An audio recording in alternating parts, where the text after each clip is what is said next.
Hello friends, welcome to SSC coaching centre. दोस्तों, आज मैं आपको बहुत ही अच्छे सवाल कराऊंगा। जितने भी बच्चे यूपी पुलिस या ग्रुप डी या दिल्ली पुलिस की तैयारी कर रहे हैं तो आज का वीडियो जरूर देखें। चलिए स्टार्ट करते हैं। पहला सवाल, दी गई आकृति में कितने त्रिभुज हैं? इस आकृति में त्रिभुजों की संख्या कितनी है ये पता लगाना है। तो मैं आपको केवल ट्रिक बताऊंगा, क्योंकि अगर एक एक करके आप गिनोगे तो गिनने में गलती भी हो सकती है, इसलिए मैं आपको केवल ट्रिक बताऊंगा। वो ट्रिक क्या है उसे ध्यान में रखें। देखिएगा, 1 2 3 4 आपने ऐसे काउंट किए ब्लॉक 4, ठीक है। 1 2 3 4 ऐसे काउंट किए तब भी 4, ठीक है। 1 2 3 और ये 4 ऐसे काउंट किए तब भी 4, 1 2 3 और ये 4 ऐसे काउंट करिए तब भी 4। यानी कि हमने सब तरफ से काउंट करके देख लिए, 4 ही आ रहा है। तो आपको 4 ही आ रहा है तो 4 लिखना है और 4 का क्यूब कर देना है। तो 4 का क्यूब कितना होता है? 64 होता है। सवाल खत्म। मैंने आपसे क्या कहा था? मैं केवल आपको ट्रिक सिखाऊंगा। आप ट्रिक सीख गए तो आपको पेन और पेपर की भी जरूरत नहीं है। लेकिन आप जिस फोन में इस वीडियो को देख रहे हो उस फोन में एक लाइक का बटन है, जिसे दबा दीजिए हमारी मेहनत के लिए, जो हम आपके लिए ट्रिक लाते हैं उसके लिए। जो लाइक का बटन है सभी बच्चे दबा दें। अब देखते हैं अगला सवाल। अगला सवाल 4 7 9 क्वेश्चन मार्क, ठीक है। 4 और 7 और 9 तीन संख्या है, ये चौथी संख्या नहीं दी गई है, इसको पता लगाना है क्या होगा, ठीक है। सबसे पहले 4 से आप 7 बनाइए। 4 से 7 कैसे बनेगा? 4 में 3 जोड़ दोगे 7, 9 में भी 3 जोड़ोगे तो 12। 12 ऑप्शन में नहीं है, तो ये तरीका तो नहीं हो सकता, कोई दूसरा तरीका होगा और उसी दूसरे तरीके पे आपको नंबर मिलेंगे और एग्जाम में उसी दूसरे तरीके से आप पास होगे।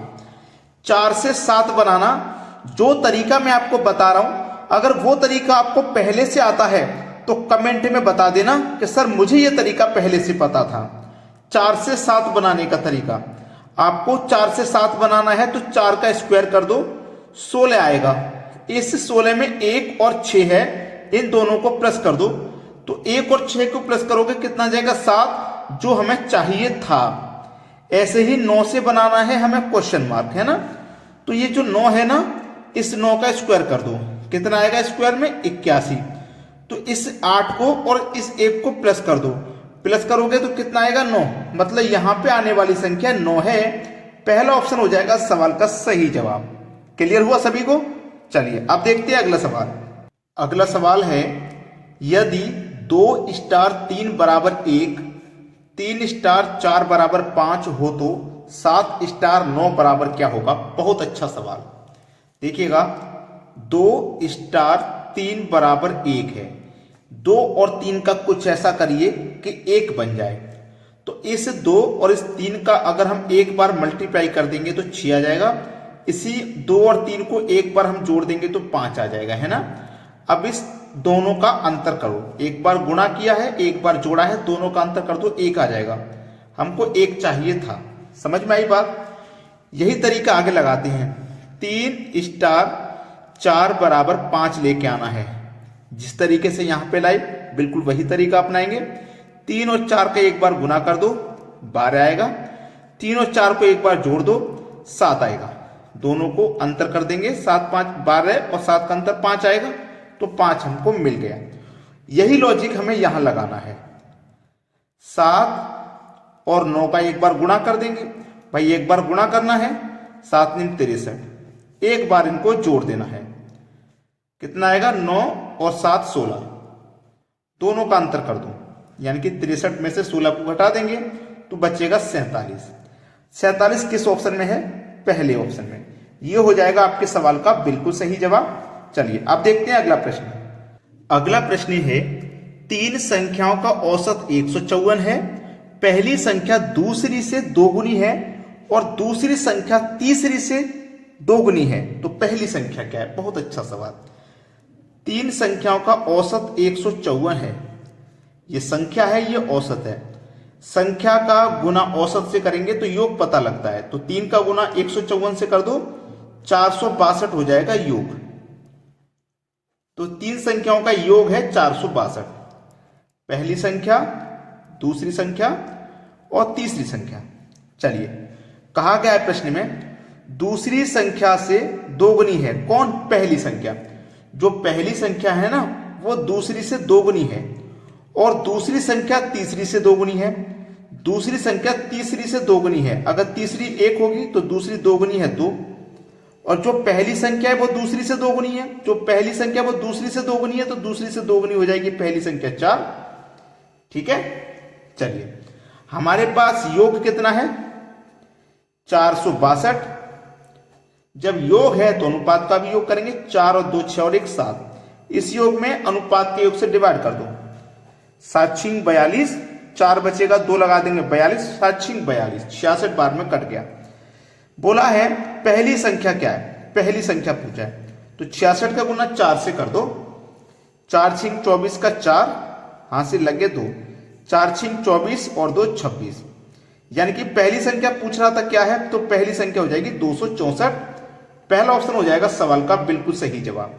अब देखेंगे अगला सवाल। अगला सवाल है किसी वस्तु के मूल्य में R% की वृद्धि की गई, बाद में बढ़े हुए मूल्य में R% की कमी की गई। यदि वस्तु का अंतिम मूल्य 1 रुपया हो तो आरंभ का मूल्य क्या था? बहुत अच्छा सवाल। देखो R% की वृद्धि की गई है, R% की वस्तु के मूल्य में, तो मूल्य अपने आप में क्या होता है? 100। R की वृद्धि की गई तो जोड़ देंगे, R की वृद्धि की गई R% की, परसेंट का मतलब बटे में 100 हो जाएगा, बराबर। फिर उसी मूल्य में R की कमी की गई तो R घटा देंगे, परसेंट का मतलब बटे में 100 हो जाएगा। ठीक है, अब इस वैल्यू को मैं बराबर के इधर लाऊंगा तो पलट जाएगी, 100 ऊपर हो जाएगा और 100 प्लस R नीचे हो जाएगा। इस संख्या को बराबर के इधर लाऊंगा तो ये पलट जाएगा, नीचे वाली ऊपर, ऊपर वाली नीचे हो गई। यहां तक कोई समस्या नहीं। अब क्या हो जाएगा? क्रॉस गुना। 100 का गुना 100 से करो तो 10,000, बटे में आ जाओ। 100 का गुना 100 से करो तो 10,000, माइनस प्लस का गुना माइनस, R का गुना R से करो तो R²। अब ये जो वैल्यू है ना किस ऑप्शन में आपको नजर आ रही है? आप बोलेंगे सर डी ऑप्शन में, तो डी ऑप्शन हो जाएगा आपके सवाल का यहां पे बिल्कुल सही आंसर। ठीक है, तो हमारा आरंभ का जो मूल्य था वो इतना था। क्लियर है? सभी बच्चों को वीडियो लाइक करना है, शेयर करना है, और आपको हमें कमेंट में बताना है कि आपको हमारा वीडियोस, हमारा ट्रिक जो हम बताते हैं वो कैसा लगता है।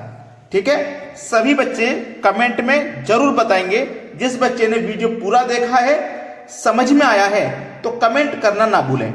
वीडियो देखने के लिए आपका बहुत बहुत धन्यवाद।